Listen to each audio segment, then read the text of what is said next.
Assalamualaikum warahmatullahi wabarakatuh. Terima kasih udah mampir di channel HRN. Semoga kita selalu diberikan kesehatan dan rezeki yang berlimpah. Amin. Manfaat air cucian beras yang kamu perlu tahu. Jika kamu terbiasa membuang air cucian beras, mulai besok tampung air tersebut dalam wadah. Pasalnya, air ini memiliki banyak manfaat untuk kesehatan maupun kecantikan. Seperti namanya, air cucian beras adalah air yang didapat setelah kita mencuci beras. Wanita di Tiongkok, Jepang, dan negara-negara Asia Tenggara, termasuk Indonesia telah menjadikan air ini sebagai salah satu bentuk perawatan kulit dan rambut. Bedakan air cucian beras dan air tajin. Air tajin adalah air berwarna putih atau kekuningan yang kental ketika kita menanak nasi. Air ini adalah air matang karena telah dimasak pada proses membuat nasi. Manfaat air cucian beras. Air cucian beras digadang-gadang mengandung banyak vitamin dan mineral yang berguna bagi kesehatan. Kandungan nutrisi dalam air cucian beras, yaitu asam amino, vitamin B dan E, mineral, serta zat antioksidan.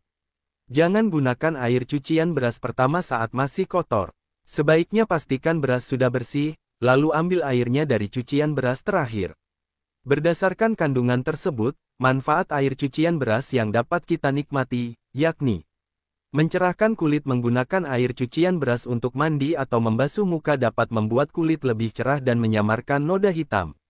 Bahkan, banyak produk kecantikan yang sudah menggunakan air cucian beras ini sebagai bahan tambahan, misalnya pada sabun, toner, dan krim. Hitam akibat sinar matahari. Jika kamu merasa kulit wajah menghitam, gunakan air cucian beras sebagai air cuci muka sehari-hari. Kandungan antioksidan dalam air ini dipercaya dapat merangsang produksi kolagen pada kulit yang dapat mencegah lahirnya kerutan, melindungi kulit dari dampak sinar matahari, dan bersifat anti-aging. Melembabkan kulit-kulit kering yang disebabkan oleh pemakaian sodium lauryl sulfate (SLS) dalam berbagai produk kosmetik dapat diredakan dengan rutin menggunakan air cucian beras ini. Memperbaiki kerusakan rambut. Kandungan inositol dalam air cucian beras dapat memperbaiki rambut yang telah rusak, termasuk kusam dan bercabang. Selain memiliki banyak manfaat, air cucian beras juga sangat ekonomis karena mudah didapat atau dibuat sendiri. Hati-hati mitos. Air rebusan beras juga disebut-sebut aman diberikan pada bayi, namun klaim ini masih sangat meragukan. Sebagai orang tua, kita harus pandai memilah mana mitos dan fakta untuk kesehatan bayi. Berikut mitos manfaat air rebusan beras untuk anak-anak yang perlu diketahui agar tidak keliru. Orang tua yang memberi anaknya dengan air cucian beras jelang waktu pemberian makanan pendamping ASI empasi. Namun, kita sebaiknya jangan menggunakan air ini sebagai pengganti empasi itu sendiri karena tidak steril dan memang tidak diperuntukkan untuk bayi. Meredakan diare. Mitos ini tidak tepat.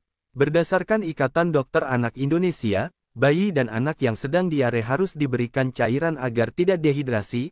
Cairan yang dimaksud adalah ASI, air putih, oralit, atau memberikan susu formula.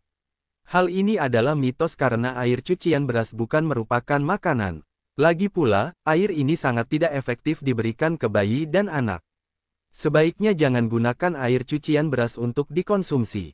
Jangan pula meneteskan air cucian beras pada mata dan telinga. Air ini hanya untuk penggunaan luar, seperti pada kulit atau rambut, dan bahkan masih diperlukan penelitian lebih lanjut perihal manfaat dari air cucian beras ini. Menurut pandangan Islam, menyiram air beras dicampur garam bisa mengusir jin. Ini tanggapan Buya Yahya. Berikut tanggapan menurut Buya Yahya mengenai cara mengusir jin dengan menyiram air beras dicampur garam. Masyarakat Indonesia masih meyakini, kepercayaan mengenai mengusir jin adalah dengan cara menyiram air beras dicampur garam. Hal ini seperti yang ditanyakan salah satu jamaah dalam ceramah Buya Yahya bahwa apa hukumnya jika kita menyiram halaman tempat usaha dengan air beras dicampur garam, minyak dan daun salam agar kita terjaga dari gangguan jin. Terus menyiramnya sambil baca-baca. Buya Yahya menjawab, setan, jin dan genderuwo takut dengan zikir. Zikir yang benar, pakai siram cucian beras disiram pakai kapur buat ngecat tembok, air beras itu ya nanti buat nyiram bunga, jadi nggak usah aneh-aneh begitu. Ujar Buya Yahya, kalau Anda ingin dijaga oleh Allah dari jin ya baca surat Al-Falaq dan Anas. Kalau masalah apakah syirik atau tidak, kalau diyakini dengan cara bahwa itulah yang dapat mengusir setan, itu tidak boleh. Tambahnya lagi, Jadi itu hanyalah tradisi dari leluhur kita, maka tinggalkan saja. Berdoa saja tidak usah pakai siram-siraman, kalau rumahnya didoakan tidak ada jin yang berani masuk nanti. Jin itu takutnya hanya pada doa, bukan dengan siram-siraman seperti yang dimaksud tersebut. Nah itulah beberapa pembahasan tentang manfaat air cucian beras. Semoga bermanfaat. Terima kasih.